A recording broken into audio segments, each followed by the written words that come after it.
Hey, Billy C here, and welcome to our weekly YouTube boxing report. I want to talk about a couple things this morning, or this afternoon, or this evening, whenever you're looking at this video.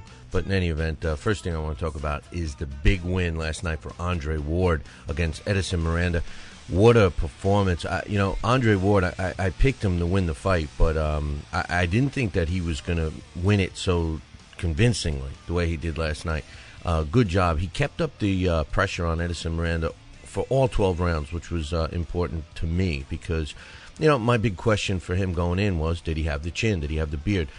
He proved it because Miranda landed several hard shots on him. And then now the question is what happens to Miranda? Miranda, he in my opinion, he got stunned a couple of times. I don't think he's as technically sound as we might have thought, at least as I might have thought. He's more of a, somebody made a reference to Ricardo Mayorga, and I think that's a good one. Although he's a little better outside of the ring than Ricardo Mayorga. But in any event, it was a great fight. Congratulations to Andre Ward. Friday night, we had a fight with Kevin Kingpin Johnson beating up Delvin Vargas. Here's the thing about that. First of all, let me give credit to Kevin Johnson. Great performance. He got the job done. He was supposed to get the job done, and he did. But here's the thing. My main topic today is trash talking. And I mentioned Kevin Johnson because he's kind of leading the pack today with trash talking. Let's talk about trash talking for a second.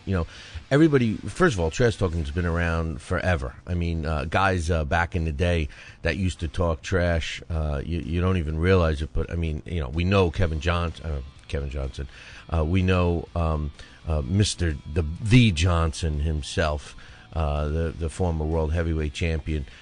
He was the guy that started the trash talking when he was a world champion. But the bottom line is Jack Johnson, it was way ahead of his time. So anything that came out of his mouth was considered trash at the time.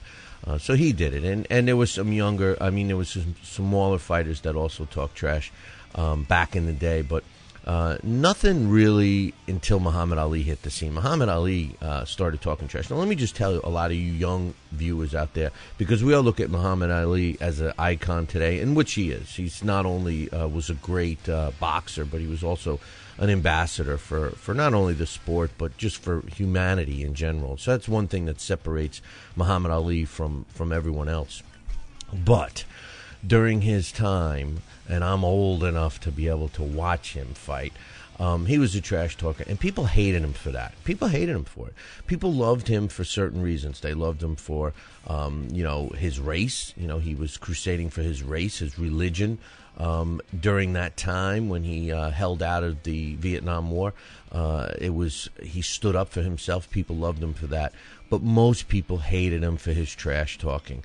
It got him the fights. It made him famous, and he was very successful at it. He backed up what he said. He fought the best of the best. What we've gotten is a whole nother generation, and it's been going on now for 30 years. It's not like this just started. But guys like Kevin Johnson and Joe Calzaghe of late, Floyd Mayweather Jr., David Haye, Brian Minto, Antonio Tarver, these guys are all talking trash. The difference is they don't back it up. And I'll take Johnson for an example. Johnson's talking about he wants to claim what's his, which he referred to as all of the titles. How? How can he claim that they're his? Who's he fought? Look on his resume. He has fought no one. Bruce Seldon, a former world champion who fought Gabe Brown the other night. Gabe Brown is a donut away from 600 pounds. I'm not impressed with somebody beating Gabe Brown. All right? So Kevin Johnson is talking trash for no reason. That irks me. Okay? Prove it in the ring. You want to talk trash, you want to sell tickets, that's a whole different story.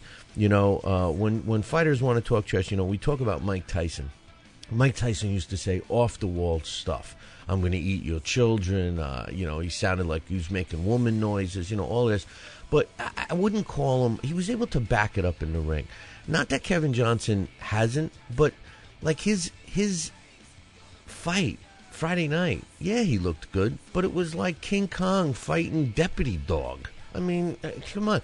So if King Kong beat the hell out of Deputy Dog and then bragged about it down at the street corner, smoking cigarettes and drinking beer with the rest of the King Kongs, what kind of smack talk is that? That's a bully, in my opinion. So Kevin Johnson doesn't talk smack. What we have guys like Manny Pacquiao, class guys. Even Klitschko. The Klitschkos are class guys.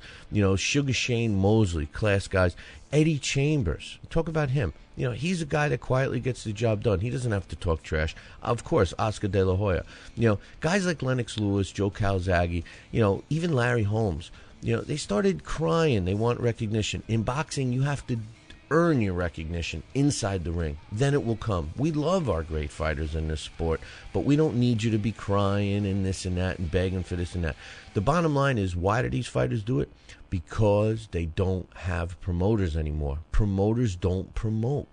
If a promoter promoted and did his job, the fighter wouldn't have to make up these cockamamie bull-ass stories for people to hear, like Kevin Johnson. I don't want to hear Kevin Johnson. And I happen to be a big fan of Kevin Johnson. I think Kevin Johnson is one of the better heavyweights we have out there. I just don't like the trash talking when you can't back it up. End of story. Then you hear these guys like Brian Minto. I want a title shot. For what? What does he fight? John Poor? He fights nobodies. And then they deserve to get. To me, he's shameful. Brian Minto and BJ Flores, guys like that are shameful for the sport because they don't fight anybody. And then you have guys like, and he's a great fighter, Floyd Mayweather Jr., but come on. The guy, he's like Roy Jones.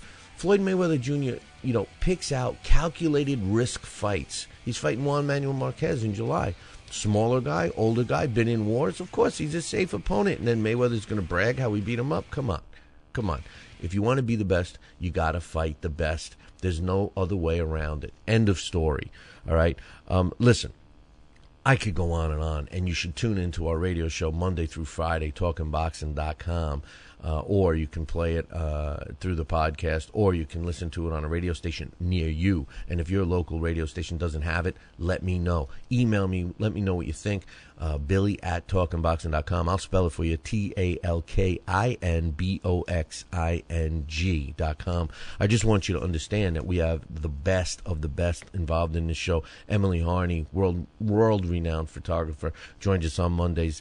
Dave Wilcox also joins us on Mondays. He's a West Coast correspondent. He's at all the shows on the West Coast. Scotty Krause, Ballroom Boxing Report guy himself, boxing historian, knowledgeable fella. He's on the show twice a week. Joe Santaliquito of The Ring Magazine, he joins in and gives us his 2 cents, as does Mark Abrams from 15rounds.com. Amy Green does a monthly woman's boxing report. Thomas Newman from the UK, our UK correspondent. I can't forget my main man, John Robbins from Canada, FightNewsCanada.com. Marty Mulcahy from MaxBoxing.com joins us. He's this day in boxing history man himself. And don't forget Elke Vona. She's our New York City boxing correspondent. We all have some great fun on the show, and they're nothing but the best, man. So check out the show, TalkingBoxing.com. We'll give you all the info. I look forward to seeing you there, and I hope seeing you as a subscriber, because we have different versions. I could check that out. Email me. I only got 10 minutes on YouTube, but listen, tune in next week. Ciao.